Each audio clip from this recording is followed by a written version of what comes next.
কুল in কুনতুম তুহিব্বুনাল্লাহ ফাত্তাবিউনি ইউহিব্বুকুমুল্লাহ ওয়া ইয়াগফির লাকুম যুনুবাকুম আল্লাহু গফুরুর রহিম। আল্লাহ রাব্বুল আলামিন বলেন, হে নবী, আপনি দুনিয়াবাসীকে বলে দেন, আমার বান্দা যদি আমার মহব্বত পেতে চায়, আমার ভালোবাসা পেতে চায়, আমার সন্তুষ্টি অর্জন করতে পেতে চায়, তাহলে ফাত্তাবিউনি, তারা যেন আপনার অনুসরণ করে, অনুকরণ করে।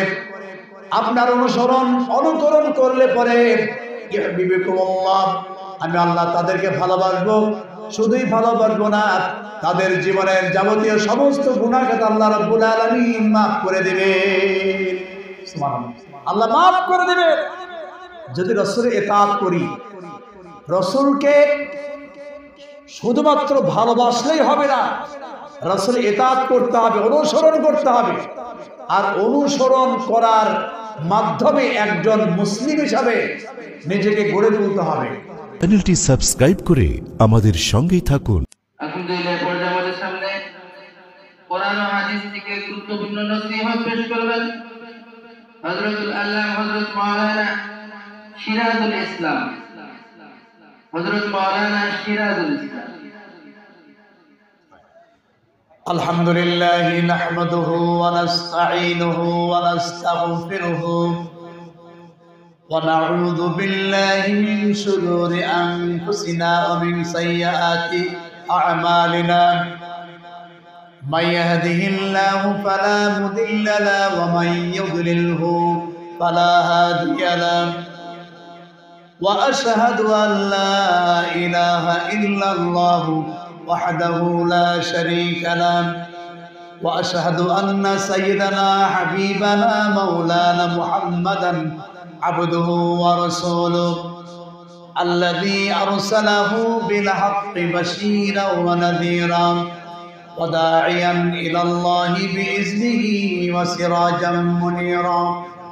فقد قال الله تعالى في كلامه المجيد والفرقانه الحميد: أعوذ بالله من الشيطان الرجيم. بسم الله الرحمن الرحيم.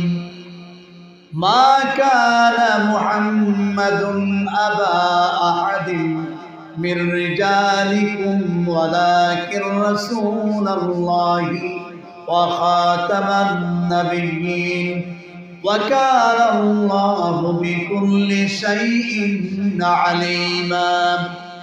إن الله وملائكته يصلون على النبي يا أيها الذين آمنوا صلوا عليه وسلموا تسليما.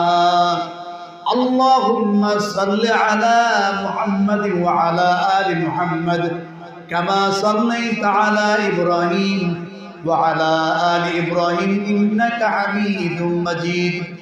اللهم بارك على محمد وعلى آل محمد كما باركت على إبراهيم وعلى آل إبراهيم إنك حميد مجيد.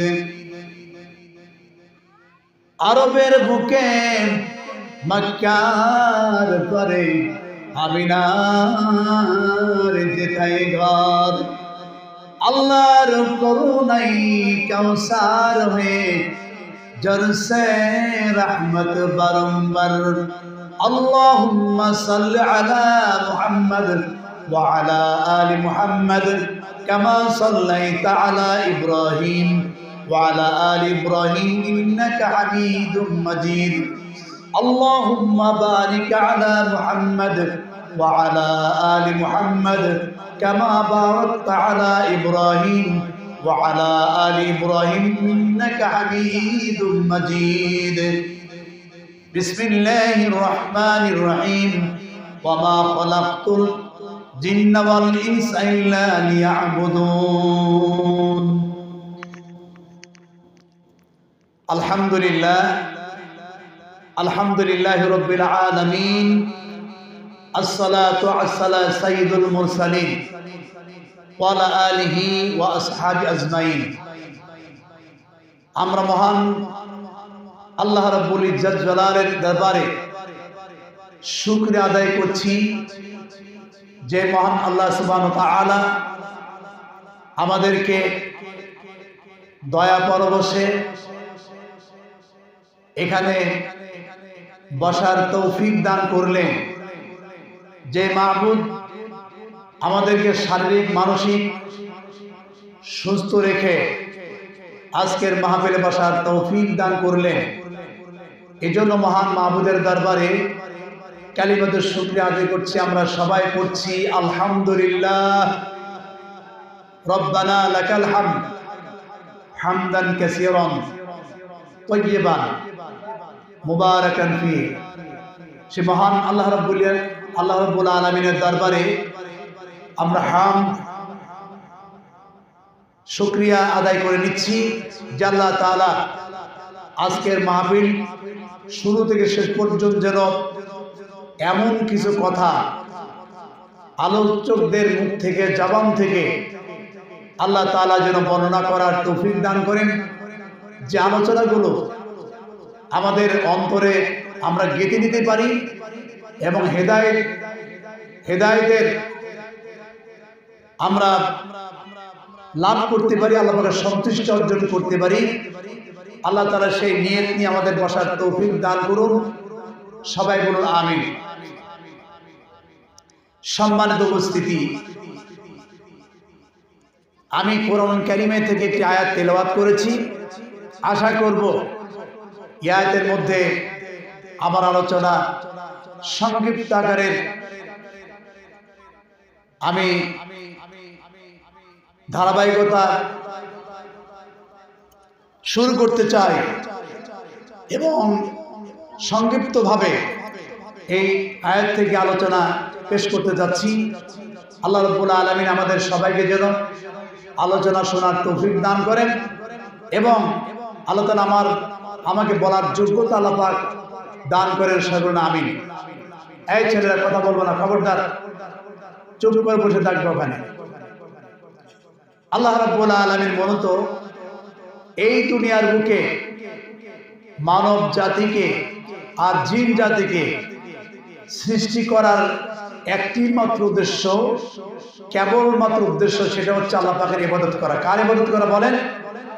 আল্লাহ পাকের ইবাদত, তার দাসত্ব করা। আল্লাহ রাব্বুল আলামিন আমাদেরকে খলিফা করে দুনিয়ার বুকে পাঠিয়েছেন। আল্লাহ তাআলা বলছেন, আমি দুনিয়ার বুকে খলিফা পাঠাতে চাই। খলিফা এটা আরবি শব্দ, এর বাংলা অর্থ হচ্ছে প্রতিনিধি। আল্লাহ পাকের প্রতিনিধিত্ব করার জন্য এই দুনিয়ার বুকে আল্লাহ তাআলা আমাদেরকে পাঠিয়েছেন। আর এই প্রতিনিধির মাধ্যমে গোটা বিশ্বের সর্বত্র ইসলামের আলোকে আল্লাহ পাক ছড়িয়ে দেওয়ার জন্য আমাদের উপরে গুরু দায়িত্ব দিয়ে আল্লাহ তাআলা আমাদের পাঠিয়েছেন। আল্লাহ রাব্বুল আলামিন অসংখ্য নবী রাসূল দুনিয়ার বুকে পাঠিয়েছেন। একটি মাত্র দায়িত্ব হচ্ছে, জমিন কার? আইন চলবে কার? আল্লাহ। বাতাস কার? আলো কার? বৃষ্টি কার? সূর্য কার? চাঁদ কার? তারকা মণ্ডলী কার? গাছপালা কার? পশু পক্ষী কার? আইন চলবে সে আল্লাহ রাব্বুল আলামিন। কথাটাকে বুঝতে অসুবিধা হইল আপনাদের? অসুবিধা হওয়ার কথা নয়, কারণ আমরা চতুর্দিকে তাকাই, আমাদের সামনে, পিছনে, ডানে বামে যা কিছু দেখা যাচ্ছে, উপরে সব আল্লাহর দান। কার দান? আল্লাহর দান। প্রশংসা কার হবে? আল্লাহর হবে। কারণ সমস্ত প্রশংসার দাবিদার তিনি একমাত্র রাখেন, যিনি গোটা বিশ্বকে সৃষ্টি করেছেন। তার প্রশংসা, আর কারো প্রশংসা নয়, আল্লাহর প্রশংসা হবে। ভাইরা আমার, আমি তাই বলছিলাম আল্লাহ রাব্বুল আলামিন এই দুনিয়ার বুকে আমাদের সৃষ্টি করেছেন আল্লাহ পাকের ইবাদত তার দাসত্ব তার গোলামি করার জন্য। ওমা খালাকতুল জিন্না ওয়াল ইনস ইল্লা লিয়াবুদুন, আমি জিন আর মানব জাতিকে সৃষ্টি করেছি ইল্লা লিয়াবুদুন, কেবলমাত্র আল্লাহ পাকের ইবাদত করার জন্য। কার ইবাদত? আল্লাহ পাকের ইবাদত করার জন্য পাঠিয়েছেন। এখন ইবাদত কিভাবে করতে হবে, কোন কায়দায় করতে হবে, কোন সিস্টেমে করতে হবে, কোন পদ্ধতিতে করতে হবে, এই জন্য আল্লাহ তাআলা নবুয়তের একটা ধারা আল্লাহ পাক চালু রেখেছেন। সর্বপ্রথম নবী এবং মানুষ কে বলেন তো? হযরত আদম আলাইহিস সালাম। আদম আলাইহিস সালামকে দিয়েই এই দুনিয়ায় মানব যাত্রা শুরু করেছেন তার মাধ্যমে। আর তাকে এই তাওহীদের কালেমা আল্লাহ পাক শিখিয়েছেন। এই তাওহীদের কালেমা বর্ণনা এবং প্রচার করার জন্য আল্লাহ পাক তাকে দুনিয়ার লোকে পাঠিয়েছিলেন। আর যে দিন, যেটা আমরা ধর্ম বলি, আসলে ইসলাম কোনো ধর্মের নাম নয়। অন্যান্য ধর্মের মতো ইসলাম গতানুগতিকভাবে কোনো ধর্মের নাম নয়। যেমন হিন্দু একটা ধর্মের নাম, মাজুসি একটা ধর্মের নাম, খ্রিস্টান একটা ধর্মের নাম। কিছু আনুষ্ঠানিক ইবাদত, আনুষ্ঠানিক পূজা পার্বণ দিয়ে তাদের ধর্মটা শেষ হয়ে যায়। ইসলাম শুধু নামাজ, কালাম, রোজা, এগুলো দিয়ে, হজ, এগুলো দিয়ে শেষ করে নাই। ইসলাম একটা পূর্ণাঙ্গ জীবন ব্যবস্থা, পূর্ণাঙ্গ দিন। একটা মানুষের জন্ম থেকে শুরু করে মৃত্যু পর্যন্ত প্রত্যেকটি দিক এবং বিভাগে, ব্যবসা করবেন কোন কায়দায়, চাকরি করবেন কোন কায়দায়, কৃষিকাজ করবেন কোন কায়দায়, অর্থনীতি চালাবেন কোন কায়দায়, হ্যাঁ, সমাজ চালাবেন কোন কায়দায়, ব্যক্তি চালাবেন কোন কায়দায়, পরিবার চালাবে কোন কায়দায়, গোটা জীবনটা দিয়ে ইসলামটাকে ভরপুর করে দেওয়া হয়েছে। সুবহানাল্লাহ। রাসূল করিম সাল্লাল্লাহু আলাইহি সাল্লাম তার উঠা বসা, তার চলাফেরা, তার কথাবার্তা, তার সামাজিকতা, তার পোশাক, তার পারিবারিক জিন্দেগি, তার সামাজিক জিন্দেগি, তার রাষ্ট্রীয় জিন্দেগি, তার যুদ্ধ, তার আপনার অর্থনৈতিক বিষয়, সব বিষয়ে আল্লাহ রাব্বুল আলামিন আল্লাহ তার রাসূলকে দিয়ে শিখিয়েছেন। জোরে গান সুবহানাল্লাহ। তাই বলছিলাম হযরত আদম আলাইহিস সালামকে দিয়েই ইসলামের যাত্রা শুরু হয়ে গেছে। দুনিয়ার যত নবী আসছেন, সমস্ত নবীরা এক ইসলামের দাওয়াত দিয়েছেন। কিসের দাওয়াত দিয়েছেন? এক ইসলামের দাওয়াত দিয়েছেন। কোনো আপনার এদিক সেদিক হয় নাই, তারতম্য হয় নাই। আদম আলাইহিস সালাম যে ইসলামের বর্ণনা করেছেন, নূহ আলাইহিস সালাম সেই ইসলামের বর্ণনা করেছেন, ইব্রাহিম আলাইহিস সালাম সেই ইসলামের বর্ণনা করেছেন, আইয়ুব আলাইহিস সালাম সেই ইসলামের বর্ণনা করেছেন, ঈসা আলাইহিস সালাম সেই ইসলামের বর্ণনা করেছেন, মুসা আলাইহিস সালাম সেই একই ইসলামের বর্ণনা করেছেন। আর মুহাম্মদ রাসূলুল্লাহ সাল্লাল্লাহু আলাইহি ওয়াসাল্লাম যদি ইসলামকে পরিপূর্ণ করে দেওয়া হয়েছে। বুখারী শরীফের হাদিস, রাসূল করিম সাল্লাল্লাহু আলাইহি ওয়াসাল্লাম সাহাবীদের সামনে বলছেন, সাহাবীরা, একটা বিল্ডিং দেখা যায়, কারুকার্য খচিত সুন্দর সে বিল্ডিংটা দেখা যায়, কিন্তু বিল্ডিং এর এক কর্নারে একটা ইট নাই। বিল্ডিংটা কেমন দেখাবে? বিল্ডিং অপূর্ণাঙ্গ দেখাবে, অসুন্দর দেখাবে। রাসূল সাল্লাল্লাহু আলাইহি ওয়াসাল্লাম একটা বিল্ডিং এর দৃষ্টান্ত দিয়ে ইসলামের দৃষ্টান্ত দিয়েছেন, নবুয়তের দৃষ্টান্ত দিয়েছেন যে ওই বিল্ডিংটা একটা ইট না থাকার কারণে অসুন্দর দেখা যায়। ইসলামের সুন্দর বাড়াবার জন্য, সুন্দর মণ্ডিত করার জন্য ওই ইটটা না দিয়ে পরিপূর্ণ করে দেওয়ার জন্য আমি রাসূল জরিবান সুবহানাল্লাহ, রাসূলকে দিয়ে আল্লাহ তাআলা নবুয়তের ধারাকে সমাপ্ত করেছেন। আর কোনোদিন নবী আসবে না, তো মিথ্যাবাদী নবী আসবে, সেই নবীর পতন হবে এবং পতন হয়েছেও তাই। কিন্তু নবী আর কখনো হবে না। তিনি শেষ নবী, তিনি হচ্ছেন মহারঙ্কিত, মহর করে দেওয়া হয়েছে, সিলগালা করে দেওয়া হয়েছে। সুতরাং আর কোন নবী আসবে না, নবীর ধারাবাহিকতা শেষ। আর এই আনিত বিধান দিয়েই আমাদের চলতে হবে। আল্লাহ সেই কথা কোরআন শরীফে বলে দিয়েছেন, কুল ইন কুনতুম তুহিব্বুনাল্লাহ ফাত্তাবিউনি ইউহিব্বুকুমুল্লাহ ওয়া ইয়াগফির লাকুম যুনুবাকুম আল্লাহু গফুরুর রহিম। আল্লাহ রাব্বুল আলামিন বলেন, হে নবী আপনি দুনিয়াবাসীকে বলে দেন, আমার বান্দা যদি আমার মহব্বত পেতে চায়, আমার ভালোবাসা পেতে চায়, আমার সন্তুষ্টি অর্জন করতে পেতে চায়, তাহলে ফাত্তাবিউনি, তারা যেন আপনার অনুসরণ করে, অনুকরণ করে। আপনার অনুকরণ করলে পরে ইউহিব্বুকুমুল্লাহ, আমি আল্লাহ তাদেরকে ভালোবাসবো।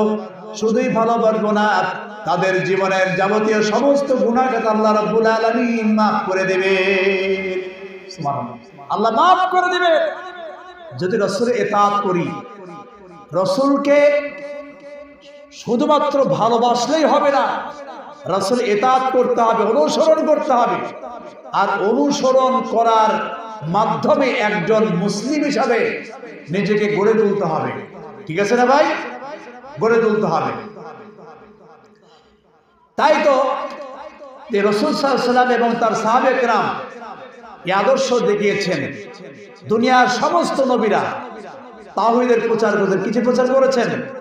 তাওহীদের প্রচার করেছেন, একত্ববাদের প্রচার করেছেন। আল্লাহ কয়জন?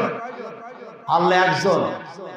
আল্লাহ তিনি আপনার ভগবান হবে না, ঈশ্বর হবে না, গড হবে না। আল্লাহ আল্লাহই, তার জাতি নাম, তার আসল নাম হচ্ছে আল্লাহ। ভগবান যদি বলা হয় ভগবতী আছে, ঈশ্বর যদি বলে ঈশ্বরী আছে, বিধাতা যদি বলে বিধাত্রী আছে, তাহলে আল্লাহর সঙ্গে স্ত্রীর লিঙ্গ নাই। তিনি এক এবং অদ্বিতীয়। কুল হু আল্লাহু আহাদ, আল্লাহ এক এবং অদ্বিতীয়, লা শারীকা লাহু, তার কোনো শরীক নাই। এই কথাটা মনে প্রাণে বিশ্বাস করে আমাদের চলতে হবে এই দুনিয়ার জীবনে। ছেলে দেওয়ার মালিক কে? আল্লাহ ছেলে দেওয়ার মালিক। তাই বলে কোনো মাজারে গিয়ে সন্তান চাওয়া, সন্তান দেওয়ার মানে মান্যত করা, গরু ছাগল দেওয়া সম্পূর্ণ হারাম। রাসূল কারীম সাল্লাল্লাহু আলাইহি ওয়াসাল্লাম এবং তার সাহাবীদের অসংখ্য কবর আছে। জান্নাতুল বাকিতে প্রায় 10,000 সাহাবীদের কবর আছে। একজন সাহাবীর কবরে ওদের দেখছেন হাজী সাহেবরা সেখানে গরু দিছে, ছাগল দিয়েছে? দেয় নাই। তা তুমি কেমন ওলি হলা যে তোমার কবর এগুলো দিতে হবে? রাসূলের আপনার রওজা শরীফে দেওয়ার পদ্ধতি নেই, সিস্টেম নাই। সাহাবীদের আপনার কবরে দেওয়ার সিস্টেম নাই। দুনিয়ায় যত নবী আসছেন সমস্ত নবীদের কবরে দেওয়ার সিস্টেম নাই। তুমি কেমন পীর হলা তোমার কবরে দিতে হবে? কোরআন বিরোধী কোন বক্তব্য মানতে রাজি না। এই তাওহীদকে বুঝতে হবে, অন্তরটা সাফ করতে হবে। এই তাওহীদ, এই অন্তরে আপনার তাওহীদের বীজকে বপন করতে হবে, একত্ববাদের বীজকে বপন করতে হবে। আল্লাহ নবীরা এই তাওহীদের দাওয়াত দিয়েছেন, আমরা সেই তাওহীদের দাওয়াত দিই এবং তাওহীদ প্রতিষ্ঠা করার আন্দোলনে আমাদের শরীক হতে হবে। ঠিক না ভাই? আলহামদুলিল্লাহ, আজকে আমরা 15 বছর কোরআনের কথা বলতে পারি নাই। আলেমরা নির্যাতিত হয়েছে, অপমানিত হয়েছে, লাঞ্ছিত হয়েছে। কাদের দ্বারা? এমন যারা নেতা, যারা ঘুষ খায়, সুদ খায়, মদখোর, জিনাখোর, বাটপার, দুরাচার, তারা মঞ্চে উঠে আলেমদের অপমানিত করেছেন। আলেম নবীর ওয়ারিস, আরে বেয়াদবের দলেরা আলেমদের কথা বলতে দেয় নাই এবং বাধা সৃষ্টি করেছেন। 15 বছর আজ কথা বলতে পারি নাই, কিন্তু আলেমদের দোয়া কবুল করেছেন। আলেমদের দোয়া আল্লাহ তাআলা কবুল করার কারণে জালিম পালিয়েছে। ঠিক কিনা কর? জালিম পালিয়েছে, অসংখ্য আলেম হত্যা করেছে, অসংখ্য আলেমদেরকে তারা জেলখানে পড়েছে, শাহাদাত করে দিয়েছেন, ফাঁসির কাছে ঝুলিয়েছেন। তারপরও এত নির্যাতন নিপীড়ন চালানোর পরে আলেমদের দাওয়াত কি বন্ধ আছে ভাই? বন্ধ নাই। এটা চলতেই থাকবে, কিয়ামত পর্যন্ত চলতে থাকবে। আল্লাহ রাব্বুল আলামিন সূরা সাফের মধ্যে বলছেন, ইউরিদুনা লিতফিউ নূরাল্লাহি বিআফওয়াহিহিম ওয়াল্লাহু মুতিম্মু নূরিহি ওয়ালাউ কারিহাল কাফিরুন। ওরা চেয়েছিল মুখের ফুৎকার দিয়ে, মঞ্চ কাঁপায়া, মুখের বক্তব্য দিয়া আমার দিনকে, আমার নূরকে দুনিয়া থেকে বন্ধ করে দেবে, নির্বাপিত করে দেবে। শোনো, আমি আমার নূরকে, আমি আমার দিনকে, আমি আমার ইসলামকে দুনিয়ায় প্রতিষ্ঠিত করব, কিয়ামত পর্যন্ত আমি চালু রাখবো। কাফের বেঈমানদের মধ্যে যত যারা যারা হোক না কেন, আমার দিন প্রচারের বাধা তারা সৃষ্টি করে টিকে থাকতে পারবে না। পারবে? মুহাম্মদ সাল্লাল্লাহু আলাইহি ওয়াসাল্লাম যে কালিমার দাওয়াত দিয়েছেন, তাওহীদের বাণী দাওয়াত দিয়েছেন, আবু জেহেল শত চেষ্টা করে বন্ধ করতে পারে নাই। মুসা আলাইহিস সালাম যে দাওয়াত দিয়েছেন যে কালিমার, সেই কালিমার দাওয়াত বাধা দিয়ে আপনার ফিরাউন টিকে থাকতে পারে নাই। ইব্রাহিম আলাইহিস সালাম যে কালিমার দাওয়াত দিয়েছেন, নমরুদ শত চেষ্টা করেও এই কালিমার দাওয়াতকে বন্ধ করে দিতে পারে নাই। ঠিক কিনা কর? আজও পর্যন্ত বন্ধ হয় নাই, কিয়ামত পর্যন্ত এই কালিমার দাওয়াতকে বন্ধ হবে না। জোরে বলো সুবহানাল্লাহ। কারণ এই কালিমার মালিককে, ইসলামের মালিককে তিনি ঠিকই রাখবেন। আর জালিমরা অত্যাচারের নিষ্পীড়িত হয়ে, নির্যাতন ভোগ করে তারা দুনিয়া থেকে বিদায় নেবে। এসে আসল কথা। ভাইরা আমার, আমি তাই বলছিলাম যে নবীজি সাল্লাল্লাহু আলাইহি ওয়াসাল্লাম যে ইসলামের দাওয়াত দিয়েছেন, এই দাওয়াত সারা বিশ্বে চলছে, তাই না? ওয়াজ মাহফিলের মাধ্যমে গ্রুপ ভিত্তিক পাড়ায় পাড়ায় কালেমার দাওয়াত দিচ্ছে। এই দাওয়াতে অংশগ্রহণ করছেন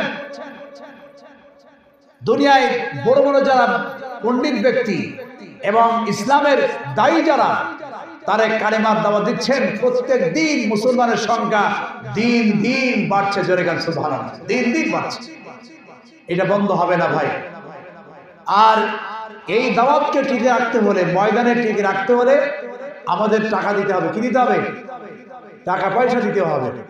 আজ খ্রিস্টান মিশনারিরা তারা টাকার বিনিময়ে, টাকা দিয়ে মুসলমানকে খ্রিস্টান বানাচ্ছে, তাদের বাড়িঘর বানিয়ে দিচ্ছে, তাদের বসতভিটা বানিয়ে দিচ্ছে, তারা ধর্মান্তর করে তার মুসলমান বানিয়ে, মুসলমানদের তারা খ্রিস্টান বানাচ্ছে।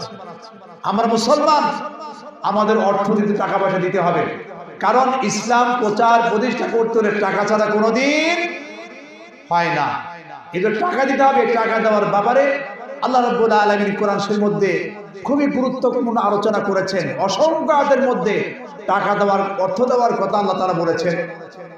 কিন্তু আমরা টাকা দিতে চাই না। টাকার প্রতি আমাদের মহব্বত এতই বেশি যে রাস্তায় যদি কোনো ডাকাত কোনো ব্যক্তিকে যদি ধরে, দেখবেন কিল ঘুষি খাবে, তাও টাকা দিতে দেবে না, টাকা দিতে রাজি হয় না। যদি বলে ভাই মসজিদ তৈরি করতে হবে, মাদ্রাসা তৈরি করতে হবে, গুরুস্থান তৈরি করতে হবে, তখন মাথায় হাত দিস, খালি মাথা চুলকায়, আর কত দেব, দিতে শেষ হয়ে গেলাম। হ্যাঁ, কারণ যারা দিনের দায়ী, দিনের জন্য অর্থ সম্পদ চান, তারা তো মার মুখে হয় না, রাগ দেখায় না, এই জন্য এত কথা। আর যখন রাস্তায় দাঁড়ানো গোপীচাঁদ বাবুরা, স্যার অমুক কাজের জন্য এই টাকা দিতে হবে, চেক কেটে দিয়ে যায়, 50,000 টাকা, 1 লক্ষ টাকা চেক কেটে দিয়ে দেয়। তখন করে কি, টাকা আগেই পুষাই দিয়ে আসে। ঠিক কিনা কর? আগে পুষে দিয়ে আসে। ইসলামের কাজে তারা টাকা দিতে চায় না। ইসলামের কাজে সবচেয়ে বেশি পরিমাণ দান করতে হবে। ঠিক কিনা কর? ইসলাম প্রচার হবে কি করে? এদেশের মাদ্রাসা, কওমে মাদ্রাসা, আলিয়া মাদ্রাসা, হ্যাঁ, হাফেজিয়া মাদ্রাসা, এই মাদ্রাসার মাধ্যমে আলেম তৈরি হবে। ঠিক কিনা কর? আলেম তৈরি হবে। আর যত আলেম তৈরি হবে, ইসলামের বীজ তত আপনার একদম অতল তলদেশের শিকড়টা আপনার জমে যাবে, আর ইসলাম প্রতিষ্ঠিত হবে। জোরে গান সুবহানাল্লাহ। এই যে আমাদের বাংলাদেশ, আমাদের সোনার বাংলাদেশ, অনেক রক্তের বিনিময়ে স্বাধীন করেছি, গান বাজনা করার জন্য না, গান বাজনা করার জন্য না। দেশ স্বাধীন হয়েছে একটা ধ্বনিতে, নারে তাকবীর আল্লাহু আকবার। এটা গানের প্যান্ডেল দেওয়ার জন্য না, কোরআনের জন্য, ইসলামের জন্য এদের স্বাধীন হয়েছে। যারা সুবহানাল্লাহ। এই স্বাধীনতা অর্জন করা যত সহজ, এই স্বাধীনতাকে টিকে রাখা তার চেয়ে বেশি কঠিন, বেশি কঠিন। আর স্বাধীনতা আপনার ঠিক রাখতে হলে আমাদের ঐক্যের পথে আসতে হবে। বিভিন্ন ফতোয়াবাজি করে, ছোটখাটো বিষয় ফতোয়াবাজি করে কখনোই বিভ্রান্ত করা যাবে না। ছোটখাটো মতপার্থক্য থাকবেই, ইমামদের মধ্যে ছিল, তবে ইমামদের মধ্যে ঐক্য ছিল। এক ইমাম একটা কথা বলেছেন, আর এক ইমাম সেটা মেনে নিয়েছেন, কিন্তু দ্বিমত পোষণ করেন নাই, মারামারি করে নাই, ঝগড়া করে নাই, ফতোয়াবাজি করে নাই। কিন্তু আজকে আমরা ফতোয়াবাজিতে ব্যস্ত, তাই না? ওর তুমি গোল, ওর তুমি লম্বা, হ্যাঁ, ওর যুব ফাড়া, এই সমস্ত ফতোয়াবাজি করে করে একদম আমরা জনগণকে বিভ্রান্ত করে ফেলছি। এই বিভ্রান্ত করা যাবে না। গোলও মাথা দিতে পারেন, লম্বাও দিতে পারেন, কোনো অসুবিধা নাই, সালাত আদায় করতে অসুবিধা নেই। কে আহলে হাদিস, কে সুন্নি, কোনো পার্থক্য নাই। কিন্তু আমরা গন্ডগোল ফ্যাসাদ করে ইসলামকে অনেক পিছিয়ে দিয়েছি, ঠিক কিনা? অনেক পিছিয়ে দিয়েছি। আর না, ওলামায়ে ইকরামদের ধৈর্যের পরিচয় দিতে হবে। মহব্বত করতে শিখুন, ভালোবাসা অর্জন করতে শিখুন। শিরিক এবং বিদআতের বিরুদ্ধে আমাদের লড়তে হবে। শিরিক ইসলাম এলাও করে না, বিদআত ইসলাম এলাও করে না। হককে প্রতিষ্ঠা করার আন্দোলনে আমাদের দল মত নির্বিশেষে সবাইকে অংশগ্রহণ করতে হবে। আমাদের দেশে হিন্দু আছে, খ্রিস্টান আছে, ইহুদি আছে, নাসারা আছে, মাজুসি আছে, ডোম আছে, চালাল আছে। এই সবার সৃষ্টিকর্তা কে? আল্লাহ রাব্বুল ইজ্জতুল জালাল। সবার সৃষ্টিকর্তা আল্লাহ, এবং সকলের আল্লাহ তাআলা খাদ্য দিয়ে, পানি দিয়ে, সূর্যের আলো দিয়ে সবাইকে বাঁচিয়ে রেখেছে, ঠিক কিনা? কিন্তু আমাদের দেশ সুন্দর একটি দেশ, সবাই আমরা বসবাস করতে চাই, যার যার ধর্ম পালন করবে, কোনো বাধা দেওয়া যাবে না। হিন্দু পূজা করুক, খ্রিস্টান এগোরায় যাক, যেখানে যাক, গির্জায় যাক, তার করতে দেবেন। আল্লাহ তাআলা কোরআন শরীফে এটা বলে দিয়েছেন, তোমরা অন্যের প্রতিমাকে গালি দিও না। তোমরা যদি অন্যের প্রতিমাকে গালি দাও, তারাও কিন্তু তোমার আল্লাহকে গালি দেবে, রবকে গালি দেবে। এটা গালি দেওয়ার কোনো সিস্টেম নাই। যার যার ধর্ম পালন করবে, সবাই আমরা একসঙ্গে, এক পরিবারযুক্তভাবে আমরা বাংলাদেশে আমরা বসবাস করতে চাই, শান্তি শৃঙ্খলাভাবে। যেরকম সুবহানাল্লাহ। আর ওলামায়ে কেরাম, কে দেওবন্দি, কে আলিয়া, এই মত পার্থক্য করার সুযোগ নাই।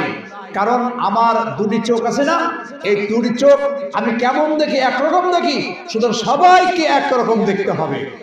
কারোর মধ্যে কোনো যদি ভুল ত্রুটি থাকে, তাকে দাওয়াত দিতে হবে, দাওয়াত বাড়ি নিয়ে খাওয়া দাওয়া করে তাকে বুঝাইতে হবে, ভাই এটা এমন নয়, এটা এমনভাবে করতে হবে। কিন্তু মিডিয়ার সামনে আলোচনা করে সারা বিশ্বে ভাইরাল হয়ে যাবে, সারা দেশ ভাইরাল হয়ে যাবে। এটা আলেমরা বন্ধ করবেন, অবশ্যই বন্ধ করবেন। ইসলাম যেভাবে বলেছেন সেভাবে আমাদেরকে আমল করতে হবে, আমাদের জিন্দেগি পয়দা করতে হবে। এজন্য ভাই, এলাকাবাসী, আমি সবাইকে উদাত্ত আহ্বান প্রথমে করেছি, এখনো করছি। খেমিরদার মুসলমান ভাইরা, রামচন্দ্র মুসলমান ভাইরা, মাওলা আবাস মুসলমান ভাইরা, আপনাদের এখানে মাহফিল হচ্ছে, এত সুন্দর একটি আয়োজন করা হয়েছে, পরিবেশ সৃষ্টি করা হয়েছে, সুন্দর করে বসার জায়গা করে দেওয়া হয়েছে, অথচ আপনারা কেমন করে আবার সোনার বাড়িতে বসে থাকেন? আপনি মরবেন না? আপনি কবরে যাবেন না? তাহলে আপনি কেন বাড়িতে এখনো বসে থাকবেন? খুব তাড়াতাড়ি চলে আসুন, মেহমানদ্বয় আলোচনা করবেন, ক্যান্ডেল ভরে দিবেন। আশা করি রাস্তায় যে সমস্ত পুরুষ ভাইরা আছেন, আপনার রাস্তায় দাঁড়িয়ে না থাকে, ভলেন্টিয়ার ভাইরা দোকানপাটগুলো বন্ধ করে দেন। এখানে ব্যবসা করার জন্য আসি নাই, এখানে ব্যবসা করতে আপনারা আসেন নাই, সুতরাং এ ডিস্টার্ব করবেন না। পুরুষ ভাইদের, ভলেন্টিয়ার ভাইরা, আপনারা আস্তে করে মহব্বত ভালোবাসা দিয়ে এই প্যান্ডেলে তাদেরকে ঢুকিয়ে দেন।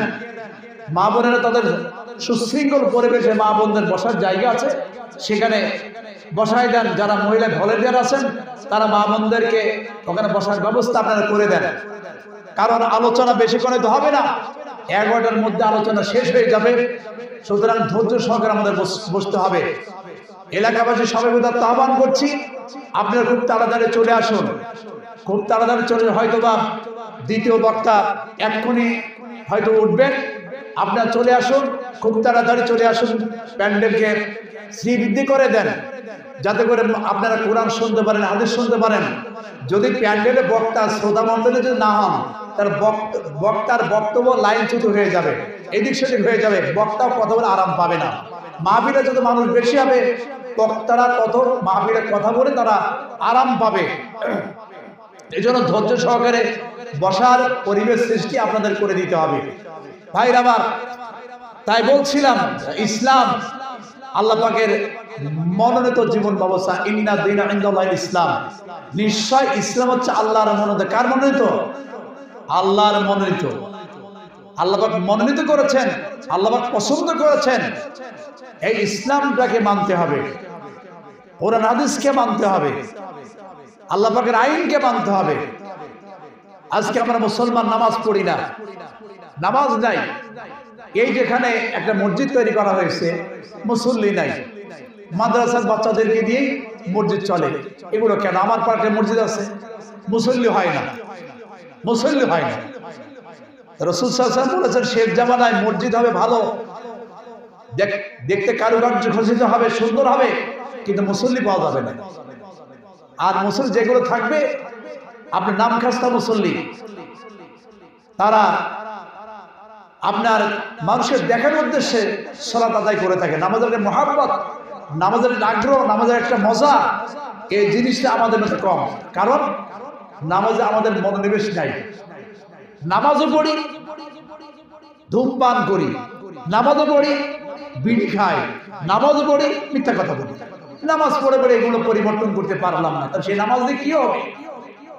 এই বিষয়ে আল্লাহ তাআলা কোরআন শরীফ বলেছে সূরা মাউনের মধ্যে, ফাওয়াইলুল লিল মুসাল্লিন আল্লাযীনা হুম আন সালাতিহিম সাহুন আল্লাযীনা হুম।